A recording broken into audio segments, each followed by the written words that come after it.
چلیے بسم اللہ الرحمن الرحیم۔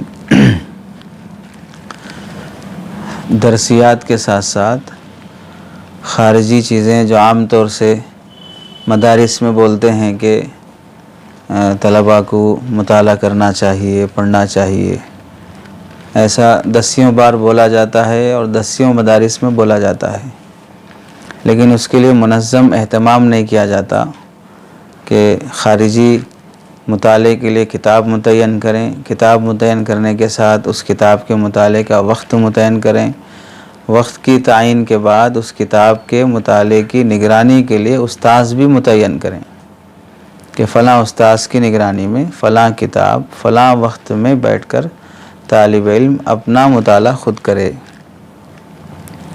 تو اس سے بچے کے اندر مطالعے کا شوق پڑتا۔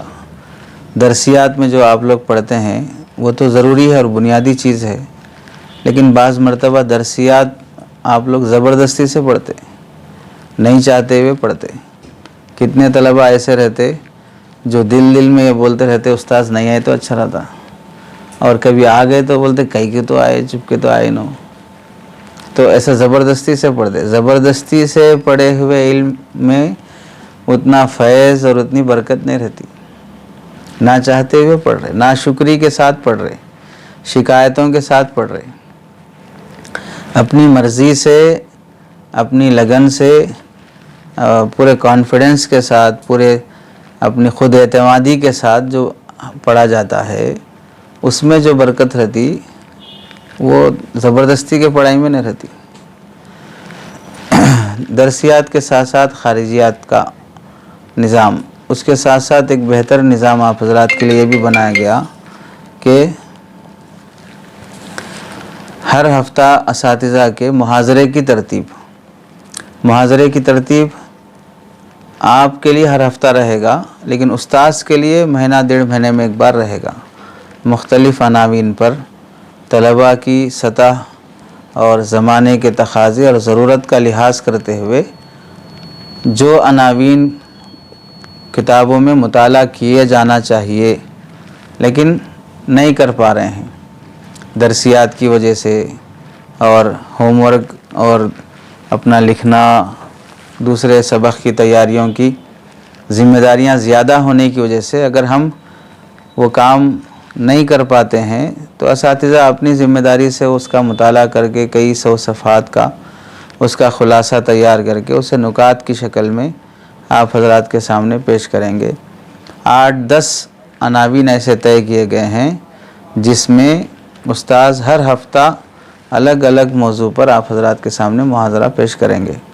گزشتہ سال بھی یہ ترتیب تھی، شاید جیسی خوابوں میں آنا تھا ویسی خوابوں میں نہیں آ سکی۔ اس سال پہلا محاضرہ میرے ہی ذمہ ہے اور وہ کل جمعرات کے دن پیش کرنا ہے، تو جمعرات کو چھٹی کا موقع اور پھر داخلوں کی انتظام کی وجہ سے نہیں ہو سکتا، تو اس واسطے پیشگی ہی آپ حضرات کا ناغہ نہیں ہونا بلکہ پہلے ہی پیش کر دے رہے۔ دوسری بات یہ ہے کہ یہ جو محاضرے پیش کیے جا رہے ہیں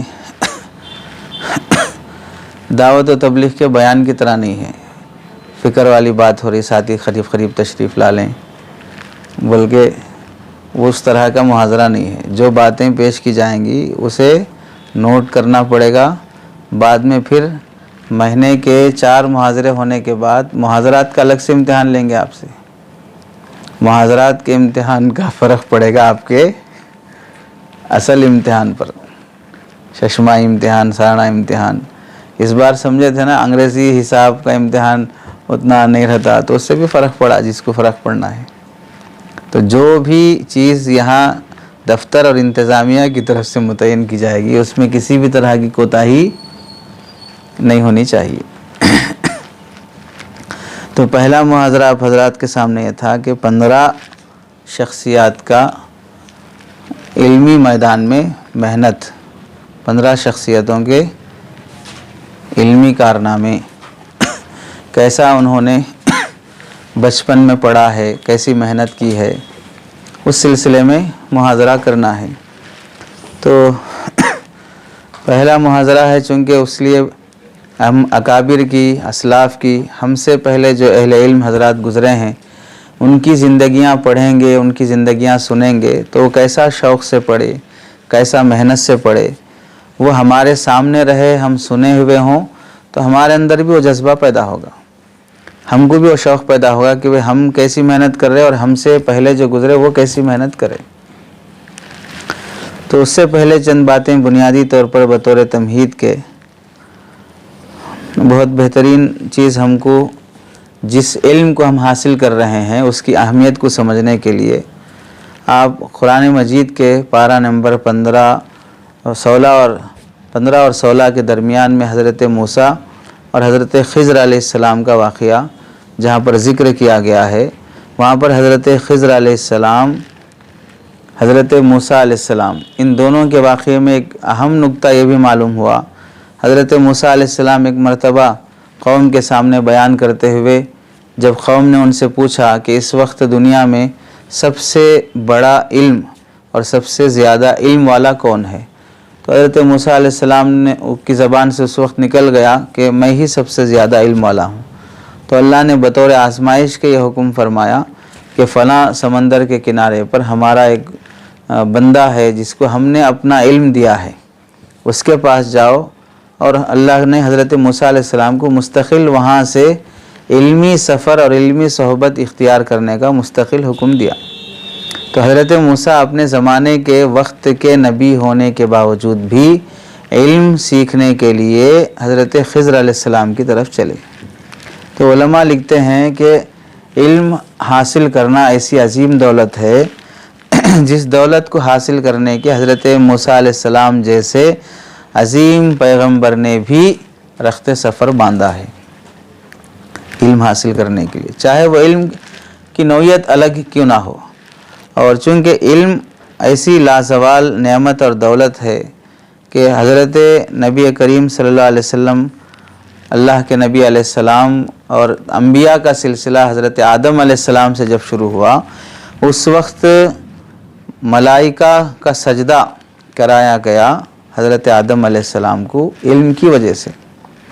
زیادہ کھانے میں، زیادہ طاقتور ہونے میں، زیادہ لمبے ہونے میں، زیادہ موٹے ہونے میں اور زیادہ شہوت پرست ہونے میں دنیا کی دوسری طاقتوں کی وجہ سے انسان کو اشرف المخلوقات قرار نہیں دیا گیا، اس کے علم کے کمال کی وجہ سے۔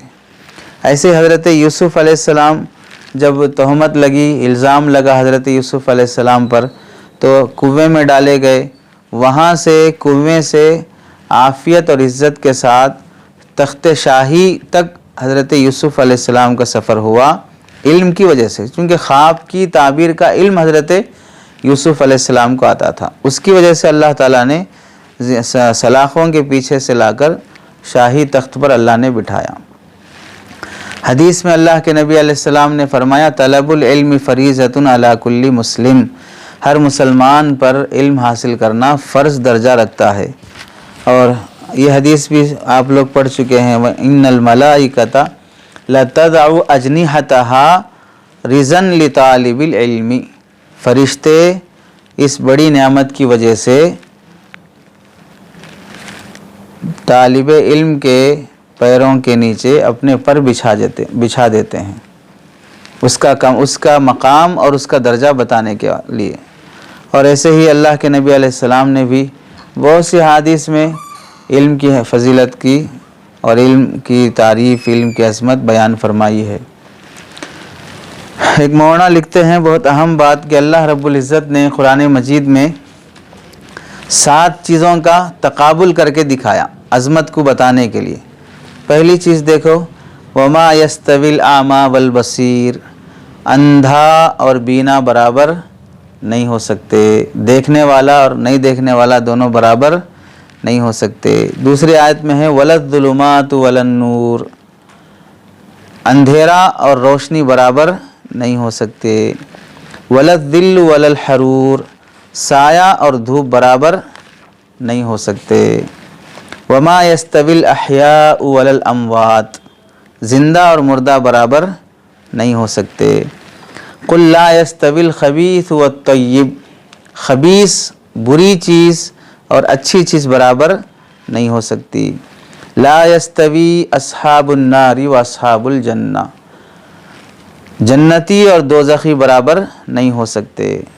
قل هل یستوی الذین یعلمون والذین لا یعلمون، جاننے والے اور نہیں جاننے والے برابر نہیں ہو سکتے۔ تو اب آخر میں جاننے والے نہیں جاننے والوں کا کمپیریزن کر کے یہ بتایا، نہیں جاننے والا گویا کہ اندھا ہے، نہیں جاننے والا اندھیرے میں ہے، نہیں جاننے والا دھوپ میں ہے، نہیں جاننے والا مردہ ہے، نہیں جاننے والا خبیث کے درجے میں ہے، نہیں جاننے والا فتنے اور گمراہی میں پڑا ہوا ہے۔ جاننے والا گویا کہ بینا شخص ہے، روشنی میں ہے، سائے میں ہے، زندوں میں ہے، پاکیزگی میں ہے، اور جنتی صفات والوں میں ہے، علم والا۔ یہ تقابل کر کے علم والے کو اللہ نے یہ کمال اور یہ فضل بخشا ہے۔ علم کی فضیلت کو سمجھنے کے لیے ایک بات یہ بھی ہے، قرآن مجید میں پورے الفاظ جو استعمال کیے گئے ہیں تقریباً 78,000 الفاظ ہیں۔ کتنے ہیں؟ 78,000 الفاظ میں سب سے پہلا لفظ جو اللہ رب العزت نے اپنی ذات بابرکت سے حضرت جبرائیل علیہ السلام کے توسط سے سرکار دو عالم صلی اللہ علیہ وسلم پر پہلا جو لفظ بذریعہ وحی قرآن کا وہ لفظ اللہ کے نبی علیہ السلام کو دیا گیا، ان 78,000 الفاظ میں سے سب سے پہلی وحی، قرآن کا سب سے پہلا لفظ اور اللہ کی طرف سے آنے والا سب سے پہلا پیغام اور سب سے پہلا میسیج ہے، اقرا، پڑھیے پڑھیے۔ سب سے پہلی وحی آ رہی ہے۔ اور یہ غور کر سکتے ہیں کہ زمانے جاہلیت میں اللہ کے نبی علیہ السلام دنیا میں آنے سے پہلے شراب بھی تھی، زنا بھی تھا، بدکاری بھی تھی، چوری بھی تھی، ڈکیتی بھی تھی، عورتوں پہ ظلم بھی تھا، طلاق میں بے اعتدالی تھی، وراثت میں بے اعتدالی تھی، اور اولاد اور بچیوں کو زندہ دفن کر دینا تھا، چھوٹی باتوں پہ جھگڑے سالوں اور موت کے بعد بھی چلتے تھے۔ ایسے ہزاروں برائیاں تھیں جن کی وجہ سے کوئی دوسرے ملک کے لوگ ان پر بادشاہت کرنا بھی پسند نہیں کرتے تھے۔ ان ساری برائیوں کو ختم کرنے کے لیے اللہ یہ بھی فرما سکتے تھے کہ شراب کے خلاف ایک مہم چلانے کے لیے پہلے شراب کے بارے میں آیت نکالے، اور بچوں کو زندہ درگور کرتے ہیں تو ان کے بارے میں پہلی کوئی آیت اتارے، یا مال وراثت میں ان لوگوں کی زیادتیاں ہیں تو اس بارے میں پہلی کوئی آیت اتارے۔ اللہ نے ان ساری برائیوں کے پس منظر میں پہلی جو آیت نازل فرمائی، پہلی جو آیتیں نازل فرمائی ہے وہ پڑھنے سے متعلق ہے۔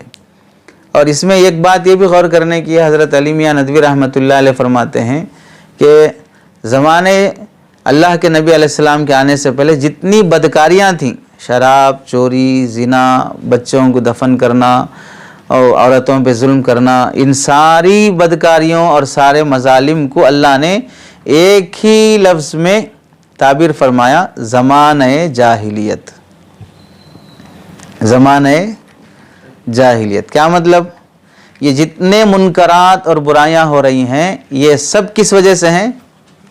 جہالت کی وجہ سے۔ وَلَا تَبَرَّجْنَ تَبَرُّجَ الْجَاهِلِيَّةِ الْأُولَىٰ أَفَحُكْمَ الْجَاهِلِيَّةِ يَبْغُونَ۔ اس میں کیا بتانا ہے کہ یہ جتنے برائیاں ہو رہی ہیں سب کی بنیادی وجہ یہ ہے کہ جہالت ہے۔ اب یہ ساری برائیوں کو ختم کرنا ہے تو اس کی بنیادی وجہ کیا ہے؟ علم ہے۔ یہ جب آ جائے گا تو پھر یہ ساری برائیاں خود بخود ختم ہو جائیں گی۔ اور قرآن مجید کے تقریباً 6,000 آیتوں سے زائد آیتوں میں سب سے پہلی 5 آیتیں جو اللہ نے نازل فرمائی وہ کس متعلق ہیں؟ پڑھنے سے متعلق ہیں۔ پہلا پیغام ایمان کا، پہلا پیغام نماز کا، پہلا میسیج روزے زکوٰۃ کا نہیں ہے، پہلا میسیج پڑھنے کا ہے۔ اس سے خود علم کی اہمیت کا اندازہ ہو سکتا ہے۔ اس کے ساتھ ساتھ علم کی اہمیت کے سلسلے میں نبی کریم صلی اللہ علیہ وسلم جو دعائیں اللہ رب العزت سے مانگی ہیں ان میں سے ایک دعا ہے جو قرآن میں اللہ نے اپنے نبی کریم صلی اللہ علیہ وسلم کو حکم دیا۔ اس سے پہلے ایک بات یہ ذہن میں رکھیں، سرکار دو عالم صلی اللہ علیہ وسلم نے خود فرمایا اوتیت علم الاولین والآخرین، مجھے اگلے اور پچھلے سب لوگوں کا علم مجھے اللہ نے عطا کیا ہے۔ اوتیت جوامع الکلم، اللہ نے مجھے جوامع الکلم بنا، یعنی چھوٹی بات رہتی، چھوٹا جملہ رہتا، لیکن سمندر بکوزا، دسیوں باتیں، دسیوں مضامین اس سے نکلتے ہیں نبی کی ایک چھوٹی سی جملے اور چھوٹی سی بات سے۔ اتنا زیادہ علم اللہ نے نبی کو عطا فرمایا۔ اس کے ساتھ ساتھ پھر بھی اللہ نے اپنے حبیب صلی اللہ علیہ وسلم کو فرمایا وَقُرْ رَبِّ زِدْنِي عِلْمًا، اللہ میرے علم میں اضافہ فرما۔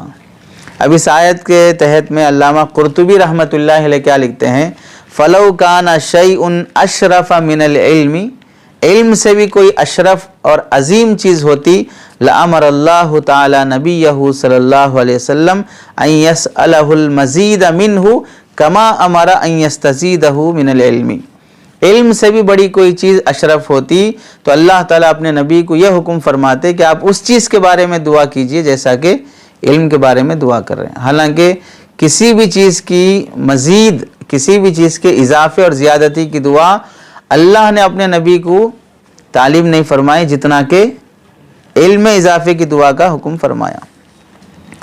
اور ایسے ہی علماء نے حدیث پاک میں اللہ کے نبی نے فرمایا انما بعثت معلما، مجھے معلم بنا کر اللہ نے بھیجا ہے، پڑھنے والا، پڑھانے والا۔ اور حدیث میں فرمایا انما بعثت لاتمم مکارم الاخلاق، اللہ نے مجھے اخلاق کی تکمیل کے لیے بھیجا ہے۔ اس میں دونوں میں کیا جوڑ ہے؟ عالم کا با اخلاق ہونا ضروری ہے، عالم بد اخلاق نہیں ہو سکتا، معلم اور متعلم بد اخلاق نہیں ہو سکتا۔ وہ سیکھ رہا ہے، سیکھا ہوا ہے، لیکن بد اخلاق ہے، گویا کہ وہ عالم ہی نہیں ہے، وہ متعلم ہی نہیں ہے جو بد اخلاقی کے ساتھ چل رہا ہو۔ علم کو علماء نے بارش کے ساتھ، اور حدیث میں بھی علم کو بارش کے ساتھ تشبیہ دی گئی ہے۔ علم کی مثال کس کی طرح ہے؟ بارش کی طرح ہے۔ جس طرح بارش برسنے سے زمین درست ہوتی ہے، اسی طرح علم سے انسانیت درست ہوتی ہے۔ زمین کی فلاح اور صلاح بارش کی وجہ سے ہے، ایسے ہی انسان کی فلاح اور انسان کی صلاح، انسان کی کامیابی اور انسان کا نیک بننا یہ علم کی وجہ سے ہوتا ہے۔ قرآن مجید میں فاحتمل السیل زبدا رابیا، اب علم کو بارش سے تشبیہ دینے کی وجہ کیا ہے؟ تو ایک بڑے عالم علامہ رازی رحمۃ اللہ علیہ تفسیر کبیر میں لکھ رہے ہیں ان المطر ينزل من السماء كذلك العلم ينزل من السماء، بارش آسمان سے نازل ہوتا ہے، اسی طرح علم بھی آسمان سے نازل ہوتا ہے۔ پڑھتے ہیں ہم کتاب میں استاذ کے سامنے بیٹھ کر، لیکن اپنی بدعمالی، بدتمیزی، بے ادبی، بد زبانی اور بد اخلاقی کی وجہ سے چاہے ہم قرآن مجید لے کے بیٹھے ہوئے ہوں، چاہے بخاری شریف لے کے بیٹھے ہوئے ہوں، فیصلہ اوپر سے دینے کا اگر نہیں ہوا کچھ حاصل نہیں ہوتا۔ تو علم ایسے ہی آسمان سے نازل ہوتا ہے جیسے بارش آسمان سے نازل ہوتی ہے۔ دوسری وجہ ان صلاح الارض بالمطر فاصلاح الخلق بالعلم، زمین درست ہونا، بنجر نہیں بن جانا، کاٹی دار درخت نہیں اگنا، وہاں فصل اگنے کے قابل بننا، یہ بارش برسنے سے ہوتا ہے۔ اسی طرح انسان با کمال، با اخلاق، با فیض بننا یہ علم کی وجہ سے ہوتا ہے۔ ایسے ان الزرع والنبات لا يخرج بغیر المطر كذلك الاعمال والطاعات لا تخرج بغیر العلم، زمین سے اناج وغیرہ بغیر بارش کے نہیں اگتے ہیں، ایسے ہی انسان سے اعمال، اطاعت اور عبادت وغیرہ بغیر علم کے نہیں ہو سکتی ہے۔ جاہل آدمی صحیح عبادت نہیں کر سکتا۔ ان المطر فرع الرعد والبرق كذلك العلم فانه فرع الوعد والوعید، بارش یہ بجلی کا اثر ہے، بارش بجلی کی فرع ہے، بجلی کا حصہ ہے، ایسے علم وعدے اور وعیدوں کا حصہ ہے۔ آپ صحیح علم حاصل کر کے اس پر صحیح عمل کیے، آپ کے لیے وعدے ہیں، غلط علم حاصل کر کے یا صحیح علم حاصل کر کے غلط عمل کیے تو پھر اس کے لیے وعیدیں ہیں۔ بجلی کا برسنا، بجلی کا گرجنا کبھی فائدہ مند بھی ہوتا ہے، کبھی نقصان دہ بھی ہوتا ہے۔ ایسے ہی علم کا حاصل کرنا فائدہ مند بھی ہوتا ہے اور نقصان دہ بھی ہوتا ہے۔ ان المطر نافع وضار كذلك العلم نافع وضار۔ بارش کبھی فائدہ مند بھی ہے، بارش کبھی نقصان دہ بھی ہے۔ سیلاب کی شکل اختیار کر گیا، سونامی آ گیا، گھر پورے سیلاب میں بہہ گئے، اب یہ بارش فائدہ مند نہیں ہو رہی، نقصان دہ ہو گئی۔ ایسی بارش برسی کہ پوری فصل برباد ہو گئی، نفع مند نہیں ہے، نقصان دہ ہے۔ ایسے ہی بارش جس طرح نافع اور نقصان دہ ہوتی ہے، ایسے ہی علم بھی نافع اور نقصان دہ ہوتا ہے۔ اسی واسطے حدیث میں کون سا علم حاصل کرنے کو سکھایا گیا؟ اللہم انی اسألک علما نافعا، اور پھر ساتھ ہی ساتھ دوسری دعا بھی سکھائے، اللہم انی اعوذ بک من علم لا ینفع۔ نفع بخش علم مانگو، نقصان دہ علم سے پناہ مانگو۔ اس واسطے کہ ایک جاہل کو اس کی جہالت کی وجہ سے لوگ معذور مانیں گے، نہیں معلوم بھائی چھوڑ دو، جان دے۔ اگر کوئی وہی عالم شخص کرے گا تو پھر کوئی چھوڑنے تیار نہیں ہوگا، معلوم ہوگا کیسا کر سکتے آپ، چھوڑنے کے موقع پر بھی چھوڑنا نہیں چاہیں گے لوگ۔ علم حاصل کرنے کی اسی عظمت کی وجہ سے بڑے بڑے تابعین علماء ایسے گزرے ہیں۔ عبد الفتاح ابو غدہ رحمۃ اللہ علیہ نے ایک کتاب لکھی ہے، اس کتاب کا نام ہے العلماء العذاب الذین آثروا العلم علی الزواج۔ العلماء العذاب، وہ علماء، عذاب مانے کنارہ کش اختیار کرنے والے، پہلو تہی اختیار کرنے والے، الگ تھلگ رہنے والے۔ العلماء العذاب، وہ علماء جو کنارہ کشی اختیار کرتے رہے، کنارہ کش رہے، الذین آثروا العلم علی الزواج، جنہوں نے علم کو ترجیح دیا ہے نکاح کرنے پر، شادی کرنے پر، زندگی بھر پڑھنے پڑھانے میں گزار دی، نکاح کا موقع آیا تو بھی انہوں نے یہی عذر بیان کیا کہ شادی میری تعلیم میں مخل بن جائے گی، اس واسطے میں شادی کرنا نہیں چاہتا ہوں۔ نہیں سمجھ میں آتا شادی سے کیا مخل ہوتا۔ اب موجودہ زمانے میں ملک کے پرائم منسٹر کو دیکھ لو، شادی بیوی سب چھوڑ کے حکومت سنبھال رہا ہے۔ ایک عورت کو رکھنے کیا مشکل ہے پرائم منسٹر کو، رکشہ چلانے والا دو دو رکھ لے رہا ہے، بنڈی بیچنے والا دو دو رکھ لے رہا ہے، تو کیا پرائم منسٹر کو ایک رکھنا مشکل ہے؟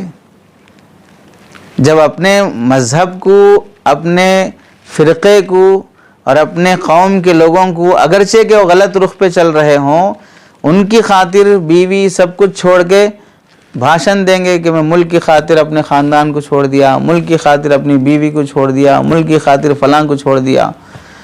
حقیقت کیا ہے وہ بہتر جانے، اللہ بہتر جانے، لیکن ظاہر تو یہی دکھ رہا ہے کہ آدمی اپنی فیملی کو چھوڑ کر اپنے قوم کے لیے یا اپنے مذہب کے لیے کر رہا ہے۔ اور ہمارا حال یہ ہے کہ ہم علم کی خاطر فون چھوڑو بولے تو نہیں چھوڑ سکتے، علم کی خاطر فالتو چیزیں چھوڑو بولے تو نہیں چھوڑ سکتے، ضابطہ اور قانون بننے کے بعد بھی پھر بیچ بیچ میں پکڑے جاتے رہتے، فلاں کے پاس فون ہے، فلاں کے پاس فون ہے۔ اب اس بار تو ایسی خیریت اور عافیت نہیں رہے گی، اس بار سیدھے باعزت طریقے سے بارات کی شکل میں بارات کو بھیج دیا جائے گا، اب کہیں اور جا کے دولہا بن کے رہیے، کوئی رعایت نہیں کی جائے گی۔ اصول ضابطوں سے کوئی کام کرتے ہیں تو ہی کام ہوتا ہے، بے اصولی کے ساتھ کوئی کام قابو میں نہیں آتا۔ تو اس کتاب میں علامہ عبد الفتاح ابو غدہ رحمۃ اللہ علیہ نے 35 علماء کا تذکرہ کیا ہے جنہوں نے شادی چھوڑ کر صرف علم کے حصول میں زندگیاں گزار دی۔ چند علماء کا خود وہاں تذکرہ ہے کہ ایک ہیں امام طبری رحمۃ اللہ علیہ، علامہ جریر طبری رحمۃ اللہ علیہ، ان کی دیکھیے تفسیر طبری بہت مشہور کتاب ہے، تاریخ طبری بھی بہت مشہور کتاب ہے، ہزاروں صفحات پر مشتمل کتاب انہوں نے لکھی، سیرت پر بھی ہے، تفسیر پر بھی ہے، تاریخ پر بھی ہے، تہذیب الآثار و تفصیل الثابت عن رسول اللہ صلی اللہ علیہ وسلم من الاخبار، نبی کریم صلی اللہ علیہ وسلم کی احادیث اور سیرت پر بھی انہوں نے کتاب لکھی. ساری زندگی مجرد کی زندگی میں رہے، بغیر شادی کے رہے. اور ایک ہیں حافظ ابو بکر انباری رحمۃ اللہ علیہ، یہ 3 لاکھ اشعار کے حافظ تھے. کتنے؟ 3 لاکھ اشعار کے حافظ. کتنے اشعار یاد ہیں آپ کو؟ 3 اشعار تو بھی یاد ہیں کسی کو؟ 3 30 300 3000 30,000 3 لاکھ اشعار یاد تھے. اور اتنا کمال آدمی تبھی حاصل کر سکتا ہے کہ فالتو چیزوں کو چھوڑ دے. شادی فالتو چیز نہیں ہے، اللہ کے نبی علیہ السلام کی سنت ہے. لیکن بامقصد لوگ جس نیت سے جی رہے ہیں ان کے لیے واقعتاً ایسا عذر رہا ہوگا کہ اگرچہ کہ نکاح معقول چیز ہے، مسنون چیز ہے، لیکن ہماری ایسی مصروفیت دیوانگی کے درجے میں ہو گئی ہے. اور وہ مصروفیت کون سی ہے؟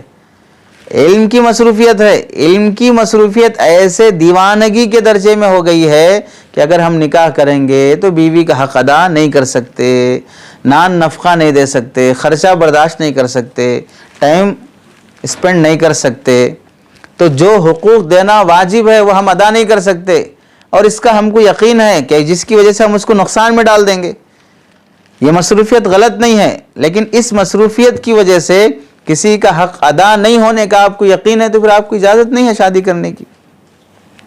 تو اس وجہ سے یہ لوگ رکے رہے. ایسے ہی علامہ زمخشری رحمۃ اللہ علیہ بہت بڑے مصنف گزرے ہیں. ان کی ایک کتاب ہے الکشاف فی تفسیر القرآن، اور الفائق فی غریب الحدیث، اساس البلاغہ، ربیع الابرار. 10 کتابوں کے مصنف ہیں. بغیر شادی کے علم کی خدمت کی ہے، قرآن کی خدمت کی ہے. ان کا جار اللہ زمخشری ان کا لقب گزرا ہے بعد میں چل کر، جار اللہ زمخشری. جار کے معنی پڑوسی آتے ہیں. جار اللہ، اللہ کا پڑوسی، اللہ کا پڑوسی. کعبۃ اللہ کے آس پاس میں ہی لگے رہتے تھے اور خدمت علم میں لگے رہتے تھے. اور ایک 4 گزرے ہیں علامہ شیرازی رحمۃ اللہ علیہ، بہت اعلیٰ درجے کے مصنف ہیں، فقیہ بھی ہیں، محدث بھی ہیں. بہت فقہ اور اصول فقہ پر بڑی بڑی کتابیں ہیں ان کی. اور ایک سب کے جانے پہچانے امام نووی رحمۃ اللہ علیہ، مسلم شریف کے شارح، مسلم شریف کے شارح امام نووی. اتنے زبردست عالم گزرے ہیں کہ مسلم شریف اور اس کے علاوہ شافعی مسلک کے ترجمانی میں، بالخصوص حدیث کی روشنی میں، ان سے بڑا عالم بہت کم گزرا ہے. امام نووی رحمۃ اللہ علیہ. ایک کتاب ان کی دیکھو، شرح صحیح مسلم، مسلم شریف کی شرح لکھے. دوسرا ہے ریاض الصالحین، بہت مشہور کتاب ہے، عرب میں آج بھی نصاب میں پڑھائی جاتی ہے ریاض الصالحین. اور الاذکار للنووی، امام نووی کی ہی کتاب ہے، اذکار معمولات پر. الاربعین، 40 حدیثیں. الارشاد فی علوم الحدیث. التبیان فی آداب حملۃ القرآن، فضائل قرآن پر اور حفاظ اکرام کے قرآن کریم کے آداب اور حفظ کے آداب وغیرہ پر. ایسے 10 کتابیں لکھے ہیں. اور عرب کے ایک بہت بڑے عالم گزرے ہیں جو بہت محقق بھی تھے، مجتہد کے درجے کے تھے، علامہ ابن تیمیہ رحمۃ اللہ علیہ، شیخ الاسلام ابن تیمیہ. ان کے بارے میں آپ سنے بھی ہوں گے کہ ایسے حالات سے گزر کر علم کی حفاظت کی اور علم میں محنت میں لگے رہے کہ ایک دور ایسا آیا کہ امام ابن تیمیہ رحمۃ اللہ علیہ کو وہاں کی حکومت نے جیل میں ڈال دیا. تو جیل میں رہ کر، جیل کے جو سلاخیں ہوتی ہیں، گیٹ ہوتا ہے، گیٹ کے ادھر امام ابن تیمیہ بیٹھے ہیں، گیٹ کے اس طرف میں شاگرد حضرات بیٹھے ہیں. اندر سے یہ مسائل پڑھا رہے ہیں، شاگرد باہر سے لکھ رہے ہیں.